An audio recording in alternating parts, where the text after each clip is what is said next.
Welcome to our presentation about sexual choking. Today we're going to be talking about sexual choking. This is an explicit and sensitive topic with references to sexual harm. My name is Mel Gadd and I'm a sex educator with Cwmni Addysg Cryw. Just like to give a special thanks to Dr. Helen Bishard from the BCUHB Brain Injury Service for her input into this presentation. I'm going to start with a choking definition. Choking refers to obstruction of the blood vessels and/or airway by external pressure to the neck, resulting in decreased oxygen supply to the brain. It's also known as strangulation, erotic asphyxiation, and breath play. We'll use the term choking for this presentation as it's the term most commonly used for strangulation for sexual activities. So what does the data tell us? Well, choking a partner during sexual activity is reportedly on the rise. Studies estimate that about a third of young adults now engage in sexual choking, and evidence shows us that most, although not all, sexual choking is done by men, with men more likely to do the choking and women more likely to be choked. Many people engage in choking, but not everybody who does enjoys it. A BBC survey found that 42% of women reported that they felt pressured into it. Why do people engage in sexual choking? Well, there is a perception that it is safe because their partner might want to do it. They might be influenced by the pornography they see because it seems exciting, kinky, and adventurous. It plays with domination and submission roles. It explores intimacy and trust. Choking is seen as a demonstration of masculinity. And although many people might think that hypoxic euphoria is the reason why people engage in it, this is less often given as a reason for engaging in sexual choking. So what is the problem with sexual choking? Well, when pressure is applied to the neck, it has a hypoxic ischemic effect.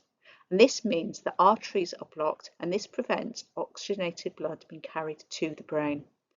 Our veins are blocked and this prevents deoxygenated blood being carried away from the brain, and the airway can also be blocked. What this means is that our brains are not getting a constant supply of oxygen. Our brains need a constant supply of fresh oxygen to function properly. Brain cell death will occur if oxygen supply is cut off. If deoxygenated blood isn't carried away from our brains, then there's a risk of brain swelling or bleeds.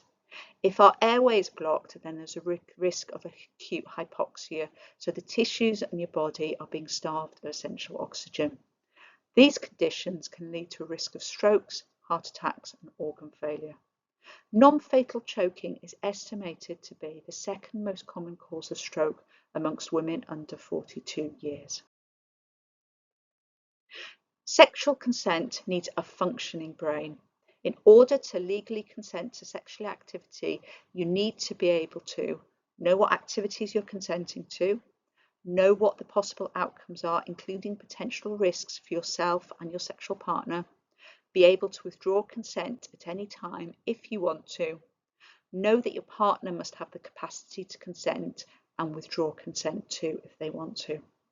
Reducing oxygen to the brain means your capacity to consent is reduced and you will be less able to say yes or say no or use pre-agreed safe words. This reduction in the ability to consent can happen within seconds. A study showed that people who are choked will lose consciousness on average in 6.8 seconds. They lose the ability to speak and withdraw consent before this. The pressure needed to block essential blood flow in the neck is as low as 4 psi, pounds per square inch. Opening a can of drink, in comparison, only requires 20 psi, and a firm handshake is 80 psi. So what does the law say about choking? Well, the Domestic Abuse Act 2021 says that a person commits an offence if they intentionally strangle another person or do anything that affects their ability to breathe. It can be a defence to show that the victim consented to the strangulation, but consent as a defence does not apply if somebody suffers serious harm because of strangulation and the person accused intended to cause serious harm or was reckless as to whether the victim would suffer serious harm. A person cannot consent to their own actual bodily harm or to others' more serious injury or to their own death. You can't use consent or rough sex gone wrong as a defence if harm comes to your sexual partner. Sexual Offences Act 2003 says that a person consents if they agree by choice and have the freedom and capacity to make that choice. It is your choice what sexual activities you engage in, but it is also the other person or people's choice too.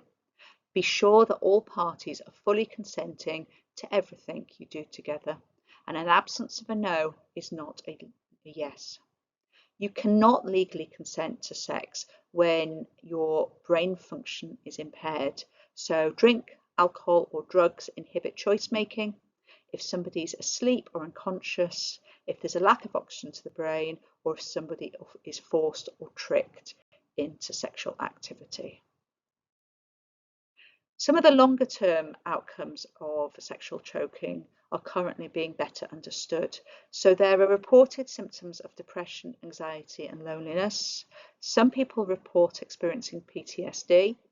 Your brain changes if you have reduced oxygen, including personality change and artificial aging of the brain. Brain function becomes less efficient, including memory loss. As I said before, there's an increased risk of stroke.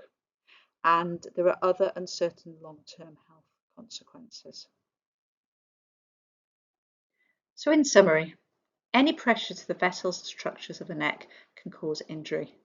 Any reduction of oxygen to the brain can cause brain cells to die. Clots can form in arteries which can later be carried to the brain. The long-term effects of sexual choking and non-fatal strangulation are only just becoming understood. None of them are good. You can't use consenting rough or kinky sex as a defence if your partner is badly injured or dies. And there is no such thing as safe sexual choking. If you have any worries or would like extra support, you can contact the Student Wellbeing Service. The QR code on this page will take you to their services.